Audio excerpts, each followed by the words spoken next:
Right now, somewhere in your house, your phone is within arm's reach.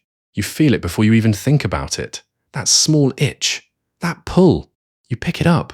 You don't even know why. Scientists have a name for what just happened, and it has almost nothing to do with technology. It happened to your ancestors too, long before screens, long before clocks, long before the word bored even existed in most human languages. You assume ancient life was boring, no entertainment, no distractions, just endless hours of nothing. But the real answer is far stranger. Your ancestors may have almost never been bored at all, not because their lives were more exciting than yours, because their brains were never given the chance to be idle in the first place. To understand this, you have to throw out almost everything you were taught about early humans. For most of the 20th century, anthropologists pictured hunter-gatherers as exhausted, starving, working from sunrise to sunset just to survive one more day. Then, in 1966, an anthropologist named Marshall Sahlins stood up at a symposium and said the opposite. He called it the original affluent society. Sahlins looked at the data coming in from foraging groups around the world, and the numbers didn't match the assumption. Hunter-gatherers were not working themselves to exhaustion. Many were working less than people in modern industrial jobs. Some groups spent only 15 to 20 hours a week gathering food. 15 hours. For your entire week's meals. You might spend more time than that just answering emails. Decades later, an anthropologist named James Suzman spent years living among the Jewslash Hoansi people of the Kalahari Desert, one of the oldest continuously surviving hunter-gatherer cultures on Earth. What he found matched Sahlins almost perfectly. The Jewslash Hoansi were not desperate. They were not scrambling. Their days had long stretches of rest, storytelling, and social time. But here is where it gets strange. They were rarely, if ever, bored. Not because they had entertainment. They had almost none of what you'd call entertainment. They were never bored because their attention was never empty. Think about your own day for a second. You wake up. Your first task is decided by an alarm. Your commute is decided by a schedule. Your work is decided by someone else's priorities. Long stretches of your day ask nothing of your senses at all. Your ancestors' days did not work that way. An anthropologist named Frank Marlowe spent years studying the Hadza people of Tanzania, another of the last hunting and gathering societies left on Earth. He tracked what people actually did, hour by hour. And what he found was constant, low-level engagement, scanning the horizon for movement, listening for the snap of a branch, reading tracks in the dirt, noticing which trees had fruit ripening and which did not. None of it felt like work the way you think of work, but none of it left the brain empty either. Your brain did not evolve for empty. Boredom researchers like psychologist John Eastwood describe boredom as the uncomfortable feeling of wanting to be engaged with something, but being unable to connect your attention to anything around you. Your ancestors' environment made that disconnection almost impossible. The world itself was the entertainment.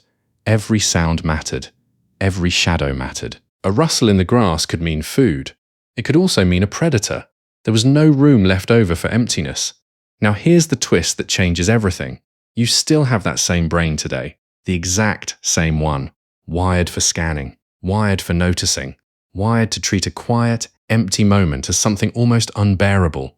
But your environment changed completely. You sit in rooms with beige walls. You wait in lines with nothing to track. You sit in meetings where nothing new happens for 45 minutes straight.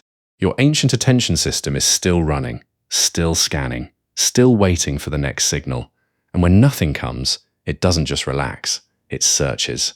This is where your phone comes in. Neuroscientists studying idle attention have found that when the brain has nothing external to lock onto, it doesn't go quiet. It activates something called the default mode network, a set of brain regions that light up during rest and mind wandering. For your ancestors, that wandering had a purpose: planning tomorrow's hunt, remembering where the water source was, running social scenarios before they happened. For you, in a waiting room, that same wandering just feels like discomfort, so you reach for your phone. Not because you're weak, not because you lack discipline, because your brain is doing exactly what it was built to do. It's searching for a signal in an environment that stopped providing one. Your ancestors were never bored because their world never stopped talking to them. Your world went quiet, and your phone became the only thing left that still answers back. This is the part almost nobody tells you about boredom. It isn't a modern flaw. It isn't laziness. It isn't a character problem. It's a 200,000-year-old alarm system, going off in a world that no longer needs it to ring. Suzman's research among the Hoansi found something else worth sitting with.